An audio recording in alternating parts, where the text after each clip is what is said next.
मैं इस वक्त परेशान होके अपने कमरे में बैठी हुई थी। मेरा दिमाग अभी तक अपनी सहेली की बातों में उलझा हुआ था।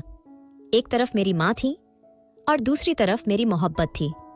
कुछ समझ नहीं आ रहा था कि मैं अपनी माँ को बचाऊं या अपने प्यार को।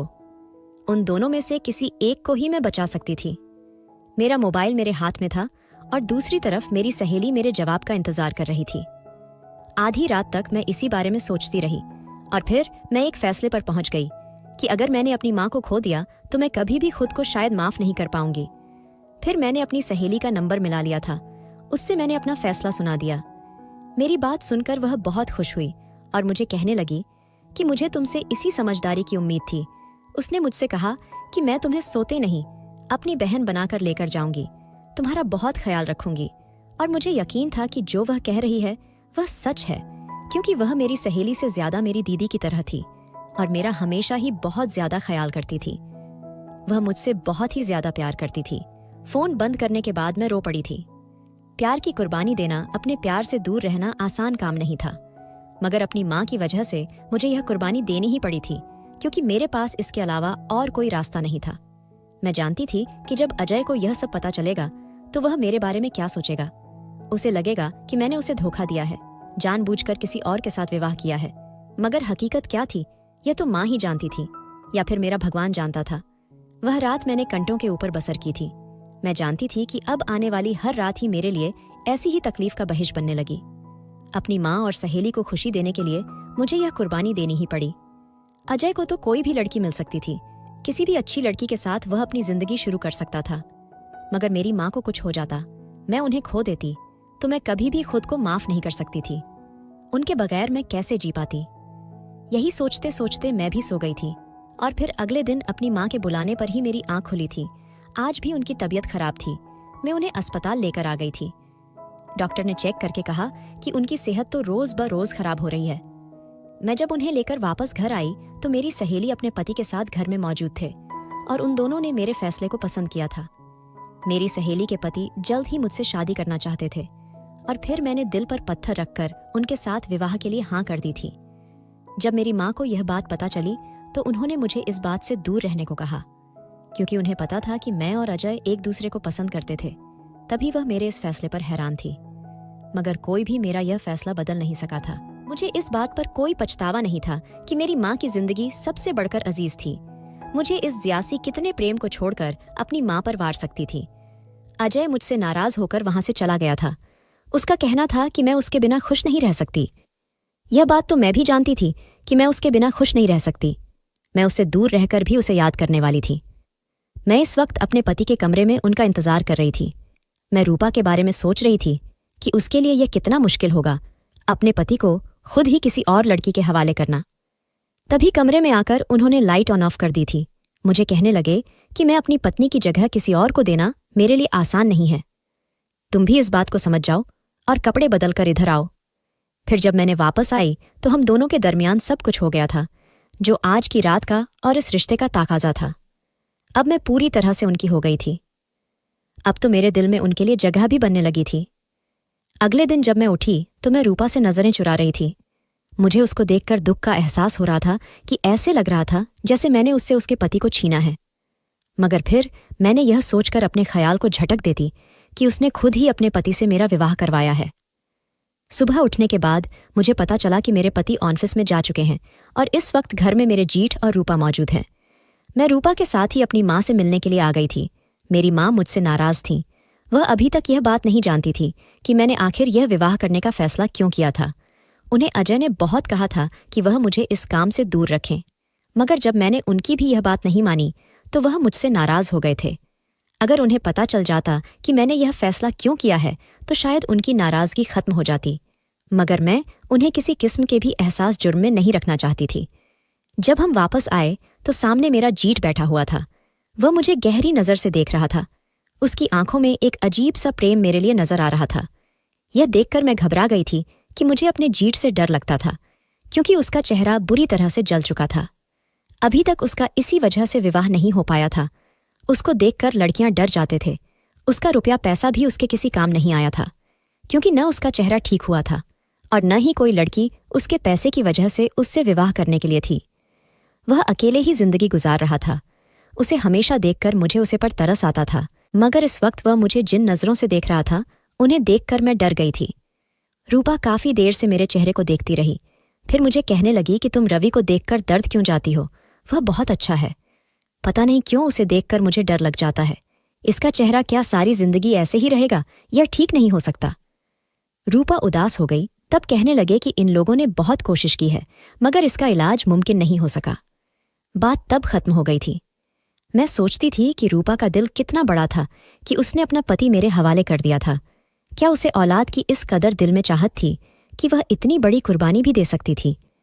मेरे पति रोजाना कमरे में आने के बाद लाइट ऑन ऑफ कर दिया करते थे। उनका कहना था कि मैं रूपा की जगह किसी और को कभी भी नहीं दे सकता, इसलिए जब तक ऐसा चलता है चलने दो, जब तक मैं नॉर्मल नहीं हो जाता तुम यह सब बर्दाश्त करो। मुझे भी इस बात पर कोई आतिराज नहीं था। रूपा की तबीयत भी कई दिनों से खराब थी। मैंने उसे बहुत कहा कि मैं तुम्हें डॉक्टर के पास लेकर जाती हूँ, मगर उसने मेरी बात नहीं मानी और फिर शाम को जब मेरे पति घर आए तो वह उनके साथ डॉक्टर के पास गई। यह देखकर मुझे बहुत अजीब सा एहसास हुआ था। आज रात को मैं उसको देखने के लिए उसके कमरे में आ गई। कमरे का दरवाज़ा अंदर से बंद था, मगर अंदर से किसी के बातें करने की आवाज़ सुनाई दे रही थी। मैं हैरान रह के रूपा के कमरे में यह मर्द कौन था? मेरे पांव के नीचे से ज़मीन निकल गई थी। क्या रूपा का किसी से चक्कर चल रहा था? रूपा क्या किसी और मर्द को पसंद करने लगी थी?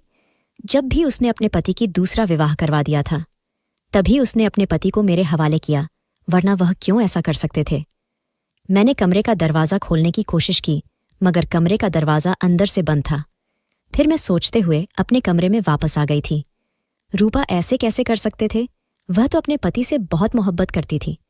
मुझे कुछ समझ नहीं आ रहा था, यह सब क्या है? अब हर दूसरे तीसरे दिन मैं जब भी अपने कमरे से बाहर निकलती तो रूपा के कमरे से आवाज़ सुनाई दे रही होती थी। मुझे अंदाज़ा हो गया था कि उसका सच में ही किसी के साथ चक्कर चल रहा था, और फिर मैं अपने पति को यह बात बताना चाहती थी, मगर रूपा मेरी सहेली थी। मैं उसके साथ ऐसा कैसे कर सकती थी? मैंने सोचा कि मुझे रूपा को समझाना चाहिए कि अपने पति को धोखा मत दो। उसकी तबीयत ठीक होने के बजाय खराब हो रही थी और उसे इस बात की कोई फिक्र भी नहीं थी। वह बहुत कुछ खाती थी, जो कुछ भी हो उल्टी हो जाती थी, मगर वह इस बात को नॉर्मल अंदाज में ले रही थी, जैसे यह कोई फिक्र की बात ही न हो। मुझे बहुत परेशानी थी। मेरे पति हर रात मुझसे ऐसे प्रेम जता था जैसे वह कभी रूपा से कोई ताल्लुक ही न हो। मैं अपने पति को कहती थी कि आपको रूपा को भी टाइम देना चाहिए, आपको उसके कमरे में भी जाना चाहिए, मगर वह कहते कि इतने साल से मैं उसी को ही तो वक्त दे रहा हूँ। हमारी नई नई शादी हुई है और हमें एक साथ ज्यादा से ज्यादा वक्त गुजारना चाहिए। उनकी बात सुनकर मैं खामोश हो जाती थी, और फिर मैंने रूपा से पूछा कि रात को तुम्हारे कमरे में कौन था?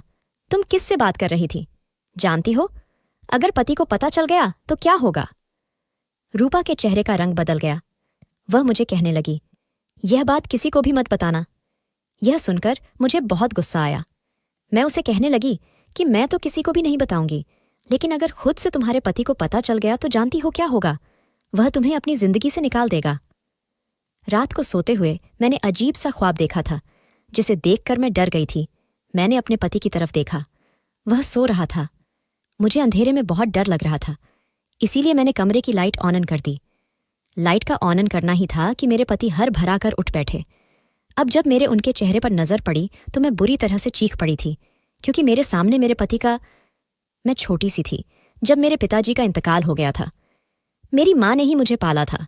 उन्होंने मेरा बहुत ख्याल रखा था। उनके लिए मैं ही सबसे बढ़कर थी। मेरी खुशी से ज्यादा तो उन्हें कुछ भी अच्छा नहीं था, और मैं भी उन्हें कुछ करने के लिए हर वह काम करती थी जो वो मुझे कहती थी। अपने स्कूल में मैं सबसे अच्छे नंबर लेती थी। मोहल्ले में भी किसी बच्चे से लड़ाई नहीं करती थी, किसी से झगड़ा नहीं करती थी, और न ही कभी मेरी माँ जी को शिकायत मिली थी। दिल यूं ही दिन बिताते जा रहे थे। अब मैं कॉलेज की तालीम मुकम्मल कर चुकी थी और अब मैं एक कंपनी में नौकरी कर रही थी। मेरी माँ अब बूढ़ी हो गई थी। अब वह बहुत ही ज्यादा बीमार रहने लगी थी। मैं जब भी उन्हें डॉक्टर के पास लेकर जाने की बात करती तो मुझे यह कहकर टाल देती, मैं बिल्कुल ठीक हूँ, दवा लेने से मैं ठीक हो जाऊंगी। यह सुनकर मैं काफ़ी मुब्तला हो जाती थी। उन्हें कहती कि जब तक वह डॉक्टर के पास नहीं जाएंगी तब तक ठीक कैसे होंगी, मगर माँ जी को यह बात समझ में नहीं आती थी। इन्हीं दिनों मेरी अजय के साथ मुलाकात हुई थी। वह भी मेरी ही कंपनी में नौकरी करता था। वह एक गरीब लड़का था, मगर वह मेरे साथ बहुत अच्छा था, मेरा बहुत ख्याल रखता था, जिसकी वजह से मैं उसके प्रेम में मुब्तला हो गई थी। हम दोनों का ही विवाह करने का इरादा था। वह भी आज कल के लड़कों की तरह टाइम पास नहीं था, वह भी मेरे साथ बहुत ही ज्यादा मुखलिस था। हम दोनों का एक साथ वक्त अच्छा गुजरता था। हम दोनों ने 7 जन्म एक साथ गुजारने के वादे किए थे और मुझे यकीन था कि हम दोनों हमेशा एक साथ ही रहेंगे। मैंने अपनी माँ जी को भी अजय से मिलवाया था। उन्हें भी अजय बहुत पसंद था और वह मुझे कहती थी कि तुम दोनों जल्दी से विवाह कर लो। मैं भी जल्द ही फैसला करना चाहती थी। इन्हीं दिनों मेरी सहेली रूपा जब भी यहाँ आती थी, वह बहुत ही ज्यादा उदास रहती थी। उसकी शादी को 5 साल गुजर चुके थे और जब मैं उससे उसकी उदासी का सबब पूछती तो वह रोते हुए कहती कि अभी तक मेरे बच्चे नहीं हैं, जिसकी वजह से मुझे लोगों से बहुत बातें सुनने को मिलती हैं। तब मैं उसे तसल्ली देती कि सब कुछ ठीक हो जाएगा, भगवान तुम्हें सब कुछ अदा करेगा जो तुम चाहती हो। एक दिन जब माताजी की तबीयत ज्यादा खराब हो गई और वह खून की उल्टियां कर रही थीं, तो ये सब देखकर मैं बुरी तरह से डर गई थी। तभी मैंने अजय को कॉल करके घर पे बुलाया और उसके साथ मिलकर अपनी माताजी को मैं अस्पताल में लेकर गई। फिर डॉक्टर भी ये सब देखकर घबरा गए थे। उन्होंने मेरी माताजी को अस्पताल में ही दाखिल कर लिया। मैं बुरी तरह से परेशान थी कि न जाने मेरी माताजी को क्या हो गया है, वह कब तक ठीक होंगी। अगले ही दिन जब रिपोर्ट्स आईं, उन्हें देखकर मैं फूट फूट कर रो पड़ी थी, क्योंकि माताजी को कैंसर था और अभी उनका इलाज मुमकिन था, मगर ये इलाज बहुत ही ज्यादा महंगा था। इसके लिए बहुत से पैसे चाहिए थे, जो कि मेरे पास नहीं थे। मैं बहुत परेशान थी, मैं क्या करूं। आज रूपा मेरे पास आई तो वह बहुत खुश लग रही थी, मगर जब उसने मेरे चेहरे पर नजर डाली तो वह परेशान हो गई और मुझसे जब उसने मेरी उदासी के बारे में पूछा तो मैंने उसे सारी बात बताई। मैं अब बुरी तरह से रोना शुरू हो गई थी। वह मुझे कहने लगे कि मैं तुम्हारे लिए कुछ करने की कोशिश करते हूं। नहीं नहीं, तुम अपने पति से या जेठ से पैसे मांगोगी तो यह चीज मुझे अच्छी नहीं लगेगी, क्योंकि तुम मेरी दीदी जैसी हो और मैं नहीं चाहती कि मेरी वजह से तुम्हारा पति तुम्हें किसी बात पर दानत दे। रूपा यहां से वापस चली गई थी और फिर अगले दिन जब आई तो उसने एक ऐसी अनोखी बात की जिसे सुनकर मैं बेयकीनी नजरों से उसे देखती रही। तब वह मुझसे नजर छुराकर कहने लगी कि इसमें तुम्हारा भी फायदा है। अगर तुम इस बात को मान लो तो तुम भी फायदे में रहोगी और मुझे भी फायदा होगा। मुझे भी मेरी ख्वाहिश पूरी हो जाएगी। तुम जानती हो कि मैं किस कदर उदास हूं। तुम मेरे परी से विवाह कर लो, मुझे एक बच्चा दे दो। तुम्हारी जब मर्जी होगी तो मेरे पति को छोड़ देना, मगर एक बार मेरी यह बात मान लो, मैं तुम्हारे आगे हाथ जोड़ती हूं। उसके बाद सुनकर मैं रो पड़ी थी। मेरी सहेली ने मेरे साथ यह क्या किया था? वह मेरी मदद करना चाहती तो कर सकती थी, मगर उसने मेरे साथ यह सौदा क्यों किया? उसने अपनी दोस्ती को क्यों कर बेच दिया? मैं जितना सोचती जा रही थी उतना मेरे दिल में दुख बढ़ता जा रहा था। एक तरफ तो मेरी माताजी थीं, जिनके लिए मैं कुछ भी कर सकती थी, और दूसरी तरफ अजय की मोहब्बत थी। मुझे उन दोनों में से किसी एक ही कुर्बानी देनी थी। तब मैंने सोचा कि मुझे अपनी माँ की जिंदगी के लिए रजामंदी का इजहार कर दिया चाहिए, मगर मैं क्या जानती थी कि मेरे साथ यह सब कुछ हो जाएगा। आज जब मेरी अपने पति के चेहरे पर नजर पड़ी तो यह देखकर मेरी चीख निकल गई, क्योंकि मेरे सामने मेरे पति के रूप में रवि था। उसे इस वक्त अपने कमरे में देखकर मैं बुरी तरह से चिल्लाने लगी थी। तभी वह अपनी जगह से उठा, मेरे मुंह पर हाथ रखकर कहने लगा कि आधी रात को शोर मत मचाओ, सब लोग सुनेंगे। घर में मुलाजिम भी हूं और तुम्हारा आधी रात को यूं शोर मचाना मुनासिब नहीं है। उसके बाद मैंने फूंटकर रो पड़ी और उसे कहने लगी कि तुम्हारी हिम्मत कैसे हुई मेरे करीब आने की? तुम रात के इस वक्त मेरे कमरे में हो तो जानते हो, अगर मेरे ओटी को पता चला तो क्या होगा? वह खामोशी से मेरे चेहरे की ओर देखता रहा। मैं मुसालसल उसे बुरा भला कह रही थी। तब वह कमरे से बाहर चला गया था। उसके बाद मैं अपने बिस्तर पर गिरकर रोती रही थी। कुछ समझ नहीं आ रहा था कि यह मेरे साथ क्या हुआ है। अगर मेरे पति को पता चला तो न जाने वह मेरे साथ क्या करेंगे, और यह बात मैं रूपा को भी नहीं बता सकती थी। यह मेरा ससुराल का मामला था और रूपा को बताने का मतलब था कि यह बात मेरे पति तक भी पहुंच सकती थी, और मैं उनके दिल में अपने लिए किसी कसम का शक पैदा नहीं करना चाहती थी। फिर माताजी ने मुझे कॉल की कि आज मेरी तबीयत खराब है, आज तुम मेरे पास आकर रुक जाओ। रूपा ने मुझे वह पैसे दिए जो उसने मेरी माँ के इलाज के लिए मुझे देने का वादा किया था। मैं वह पैसे लेकर घर आई तो माताजी की तबीयत सख्त खराब थी। मैं उसी वक्त उन्हें लेकर बड़े अस्पताल में आ गई थी, और अब चूंकि मेरे पास पैसे थे, इसलिए मैं खुले दिल से माताजी का इलाज करवा रही थी। रूपा ने मुझे कहा कि तुम जितने दिन उनके पास रहना चाहती हो तुम रह लो, हम तुम्हारे साथ हैं, हम इस बात पर तुम्हें कुछ नहीं कहेंगे। जब मैंने अपने पति से बात की तो उन्होंने भी मुझे हौसला दिया। कहने लगे कि फिक्र मत करो, हम सब तुम्हारे साथ हैं। जब भी किसी चीज की जरूरत हो मुझे कॉल कर लेना। रूपा और मेरे पति दोनों ही माताजी को देखने के लिए आए थे। मेरा दिल रूपा को देखकर उदास हो गया था। मैं उसके गले से लगकर रोने लगी। मैं बहुत परेशान थी। इस वक्त मैं जिस तरह के हालात से गुजर रही थी उसके बारे में तो ना तो मैं अपनी मां को बता सकती थी और ना ही रूपा को बता सकते थे। जब वो सब कुछ मुझे याद आते थे तो मैं खौफ से कांपती रहती थी। अगर मेरे पति को पता चलता तो न जाने वह मुझे अपनी जिंदगी से ही निकाल देते। यह सोचना ही मेरे लिए महल था। मगर अब मैंने सब कुछ भूलाकर अपनी सारी ध्यान केंद्रित कर दी थी। उनका इलाज करवाने की हर मुमकिन कोशिश कर रही थी। डॉक्टर को भी मैंने इस बात के बारे में आगाह किया था कि मुझे पैसों की कोई कमी नहीं है। मेरी माँ जी का इलाज करने में कोई कोताही न करें। डॉक्टर्स ने कितने ही टेस्ट कर लिए और फिर मैं इस उम्मीद पर थी कि मेरी माँ ठीक हो जाएंगी। वह पहले की तरह मेरे साथ हंसी खुशी जिंदगी गुजारने लगेंगी। मगर एक दिन डॉक्टर ने मुझे अपने कमरे में बिठाया, मुझे पीने के लिए पहले पानी दिया और फिर मुझे कहने लगा कि हम आपसे माजरत चाहते हैं। यह बात बताते हुए मुझे भी तकलीफ हो रही है कि हम अपनी हर मुमकिन कोशिश करने के बावजूद भी आपकी माँ जी को नहीं बचा पा रहे। उनकी बीमारी अब बहुत आगे बढ़ चुकी है। उनका कैंसर आखिरी स्टेज पर है। अब उनके साथ इलाज नामुमकिन है। अगर वक्त पर उनका इलाज करवा दिया जाता तो आप वह ठीक हो सकती थीं। उनके चांसेस थे। मगर अब हम अपनी कोशिश कर रहे हैं। मगर आपको हम झूठी उम्मीद नहीं दिलाना चाहते। यह सुनकर मैं बहुत बुरी तरह से रो पड़ी थी। खुद को बहुत मुश्किल से संभाल कर मैं अपनी माँ के सामने ही थी। उन्हें मैंने किसी बात का एहसास नहीं होने दिया था, मगर इसके बावजूद भी मैं अपनी पूरी कोशिश कर रही थी। डॉक्टर्स को भी मैंने कहा था कि आप अपनी हर मुमकिन कोशिश करें और मेरी माँ जी को बचा ले। दिन इसी तरह से बीतते जा रहे थे। रूपा और मेरे पति दोनों ही माताजी को देखने के लिए आते थे। रूपा मुझे हौसला देती और उसका साथ पाकर मैं व्यक्तिगत तौर पर बहाल जाती थी। फिर 2 से 3 बार मेरा जेठ भी मेरी माँ जी को देखने के लिए आया था। वह जब भी आता था मुझे मोहब्बत बड़ी नज़रों से देखता रहता था। मेरी माँ जी को देखने के लिए आने लगा था। कितने कितने देर तक वह उनके पास बैठा बातें करता रहता था। मेरी माँ जी उसके साथ बहल जाती थीं। वह उनके साथ इधर उधर की बातें करता। अब मुझे अंदाजा हो गया था कि वह बंदा दिल का बहुत ही अच्छा था। वह गरीबों का एहसास करने वाला था और अब मेरे दिल में उसके लिए नरम जज्बात पैदा होने लगे थे। मेरी माँ भी उसे बहुत पसंद करती थी। वह मुझे कहती थी कि अगर इसके साथ यह हादसा पेश ना आया होता तो इस जैसा कोई दूसरा इंसान ही नहीं था। यह तो बहुत ही अच्छा इंसान है।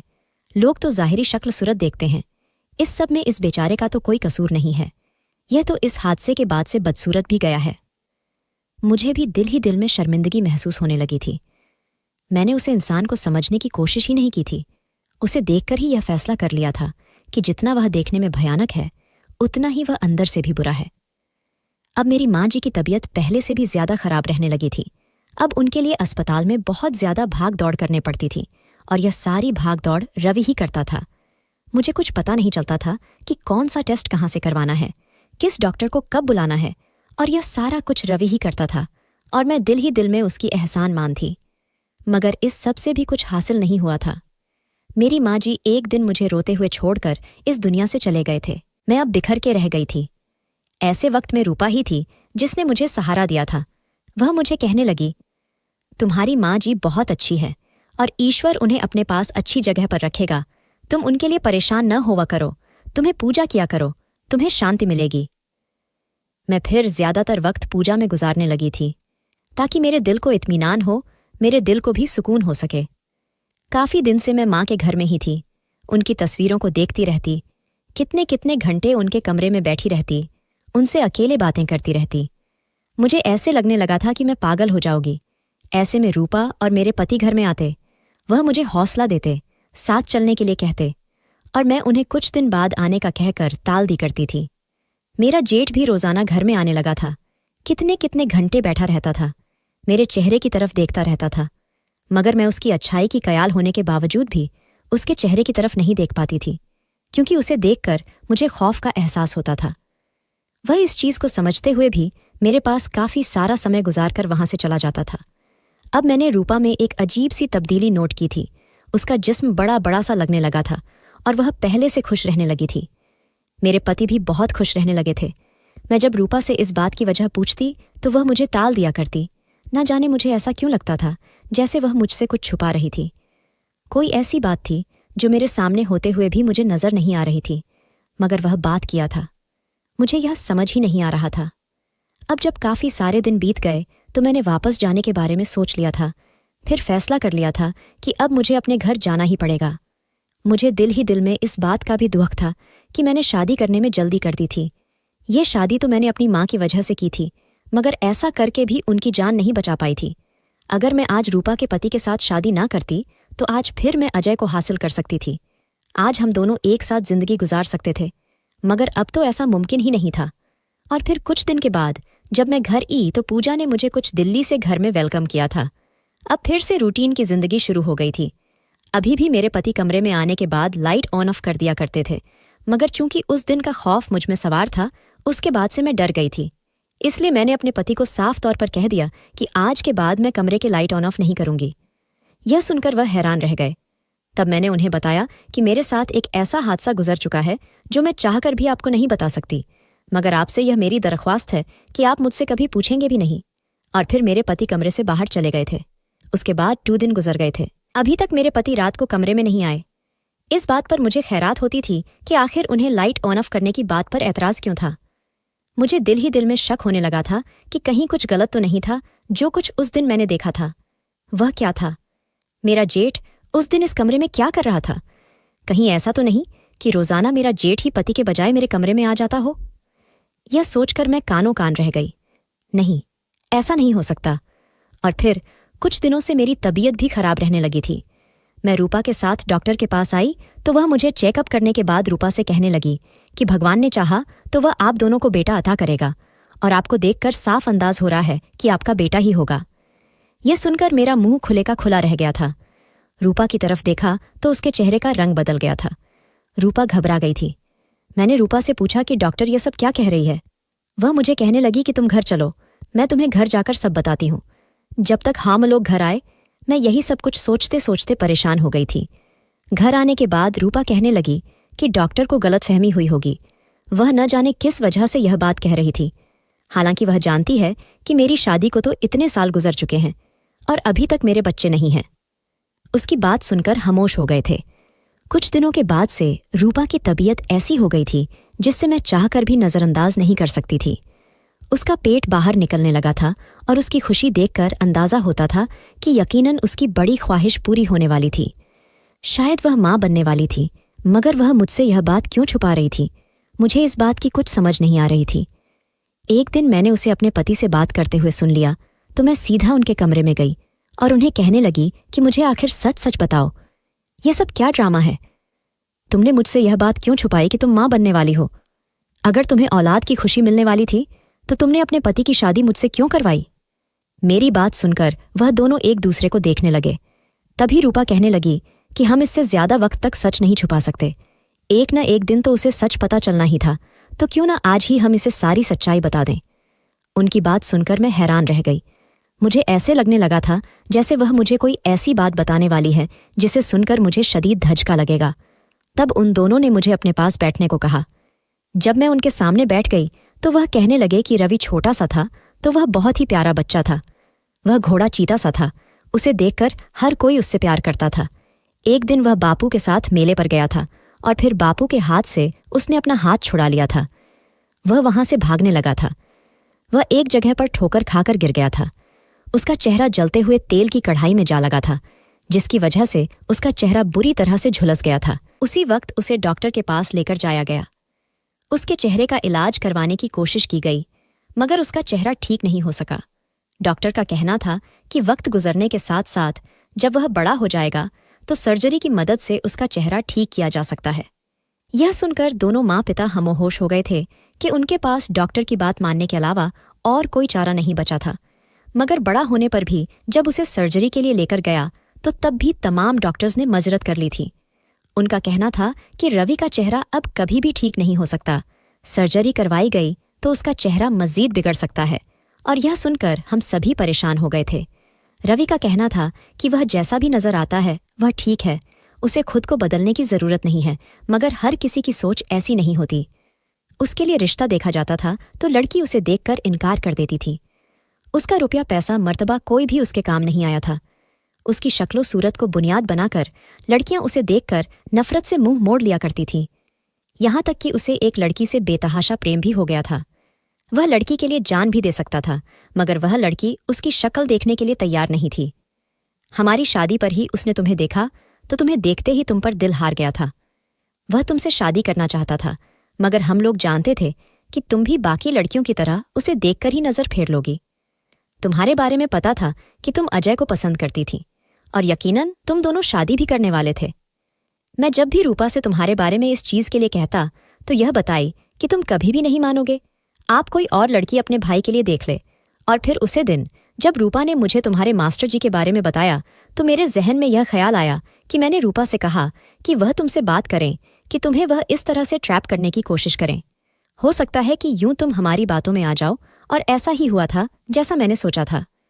रूपा ने तुम्हें जज्बाती तौर पर ब्लैकमेल किया था, क्योंकि इस वक्त तुम खुद भी जज्बाती हालत से गुजर रही थी। तुम जज्बत में बहक कर यह फैसला कर गई थी कि तुम यह चाहने लगी थी, क्या तुम अपनी सहेली को खुशी दो? अगर रूपा की जिंदगी में तुम्हारी वजह से बाहर आ रही है तो तुम इसकी मदद करो। मैंने रूपा को खुद ही इस बात से मना किया था कि वह तुमसे रवि के बजाय मेरा जिक्र करें, और ऐसा ही हुआ, क्योंकि इन दिनों हमें औलाद की खुशी की खबर मिल गई थी। और फिर मैंने रूपा को खुद ही मना कर दिया कि वह तुम्हें यह बात न बताए। उसे दिन जब तुमने रवि को देख लिया तो तब हमें इस बात का डर था कि तुम शायद कभी दोबारा वापस न आओ, शायद तुम हकीकत तक पहुंच जाओ, मगर तुम सच जानकर भी उससे अनजान रही थी। अब मजीद तुमसे इस सच को नहीं छुपा सकते। तुम्हारी शादी मुझसे नहीं बल्कि रवि के साथ हुई है, और यह हकीकत तुम्हारी माँ जी भी जानती थी। यह सब सुनकर मेरा मुंह खुले का खुला रह गया था। मुझे बिल्कुल भी यकीन नहीं आ रहा था कि मेरे साथ यह सब क्या हुआ था, और मुझे रूपा पर गुस्सा था कि वह मुझे सच बता सकती थी।